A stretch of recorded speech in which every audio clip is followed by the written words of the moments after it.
Hello everyone. I am going to try and keep this video short because I know that you guys all have a lot of work to do. I know that the transition from being in the classroom to online is really taking a toll on everyone's time. Um, I also know that the campus essentially shutting down is also creating some, I don't want to say problems, but it's kind of forcing some transitions to occur. I know a lot of people are transitioning back home, and that kind of thing. So I'm going to try and keep this short and sweet. And then if you have any questions about anything, feel free to send me an email.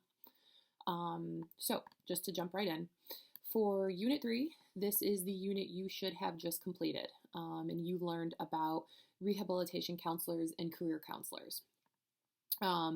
You should have completed the Unit 3 assignment, Quiz 2, as well as the resource list due as a discussion board post. So it seems, or I hope that everyone was able to take a look at the announcement that I had made last week, where I informed you guys that you would no longer be doing the interview of a counseling professional assignment.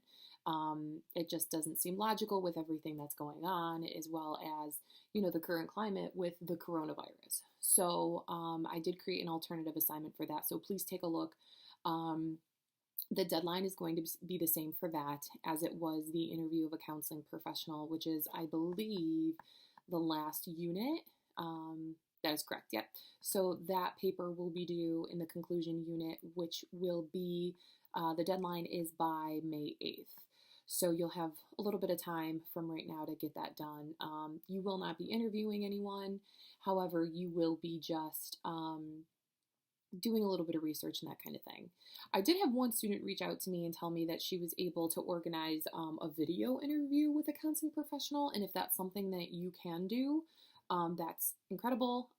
If you can find someone that's willing to do that with you, I can send you back the template of the original assignment for the interview and kind of the information you want to gather and whatnot. So if that's something that you are interested in doing and you got a professional to agree to it, let me know. So also for Unit 3, Quiz 2. So this isn't a quiz that usually prompts me to manually grade it.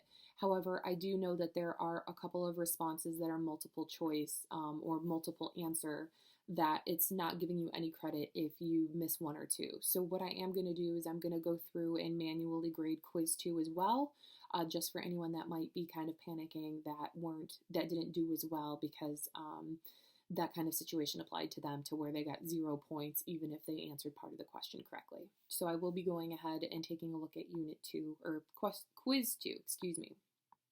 So for Unit 4, this is my absolute favorite unit. And at the end of the semester, when I get the cumulative assignments, this is usually the unit that majority of the class indicates that stands out to them the most. So I know that we learned about trauma-informed care, and I believe it was Unit 2 with Dr. Kelly. And in this unit, we are going to actually take a look at the ACEs studies. So the ACEs, what does that stand for? The ACEs stands for the Adverse Childhood Experiences Study. So this takes a look at different kind of environments or situations that children might have had when they were younger. So that could be a parent that was incarcerated, a parent with a substance abuse diagnosis or dependency, parents who got divorced, that kind of thing. And what it does is they took a look and thought about, okay, so what kind of outcomes would be associated with children who have these adverse childhood experiences. And what was found was that individuals with a higher ACEs score had a higher prevalence of not only mental health problems, but also physical medical problems. So you will learn a little bit about that and about how having, a higher ACEs score might result into a higher chance of having, cardiac problems or, heart disease or something like that later on in life. So it's kind of hard to grapple with just thinking about it like that. But I think that once you delve into the information and the research starts to make sense, that you'll kind of see how those types of things are correlated. So I really hope that you guys enjoy this unit.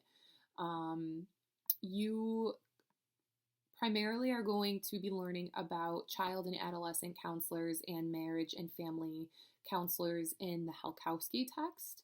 And the reason why I included the ACEs studies in this unit is because when I was thinking about the types of clients or problems or situations that a child and adolescent counselor might face, the ACEs studies came up in my mind. So the big question that I get from students every semester is, how do we get more people on board? How do we get more people to see that these types of things are correlated and that children at this age are so vulnerable and might suffer from things later on in life? And my big thing is kind of exposure, teaching about it as soon as I can to anyone who will listen and that kind of thing. So kind of just bringing this to your attention. And some students might have heard of the ACEs studies before. I do get students who have learned about it in other classes or kind of just came across it in their own research, and that's fantastic. So if that's the case, I'll be looking forward to seeing what those students have to contribute further in the discussion board post. So speaking of the discussion board post, you guys are going to watch yet another TED Talk. This one is by Dr. Nadine Burke-Harris. And if I am correct, I believe she's the Surgeon General in California. She is actually a pediatrician. She's not necessarily a traditional mental health professional that we will talk about in this class. And she does a fantastic TED Talk in kind of breaking down the ACEs studies and what they mean for our society in a very great way that is pretty much understandable for anyone. What you're going to do after you watch this video is you are going to do discussion board number 4, where you kind of reflect on the message that she brought about, what kind of, reactions or what stands out to you about the ACEs studies, and to describe your reactions to this kind of information. So there's 1, 2, 3, 4, 5 prompts for discussion board 4. So just make sure you hit all of those in your discussion board post. And please also make sure you're commenting on 2 of your classmates' posts. In addition to discussion board number 4, you only have the Unit 4 assignment. So you do have a couple of articles to read in this unit, as well as 2 chapters, but compared to the resource list, I think that you kind of get a break this unit. And then let me take a look about what's for what is coming up next. So, in the upcoming units, they are pretty heavy with reading, but you won't have more than 1 or 2 assignments that are due for each one. So I know that in the beginning, you guys, had quite a few quizzes and discussion boards and assignments due, but now things are going to kind of lighten up a little bit as we move through the course. So I don't think there is too much else. I am excited to see what you guys thought of rehabilitation counselors and career counselors, and I'm really hoping that I don't see anything about PT on your resource lists like I had mentioned in my last video, because PT is not associated with rehabilitation counseling. And I hope that, if you read your materials, that was prevalent for you in your text. So like I had mentioned, I did get some responses from students on previous assignments referring to rehabilitation counselors as PT, physical therapists. So I'm hoping that no one in this class did that this time around. Everything from Unit 2 looked pretty good. I did finish grading that last night.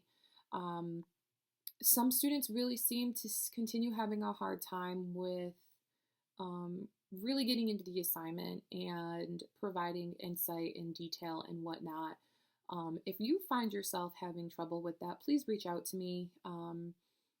As I've mentioned before, I'm here to help you, do well in this class. I do not want anyone to fail if I can do something to prevent that from happening, or if I can provide better feedback or anything like that. So if there's anything that I can be doing, please let me know.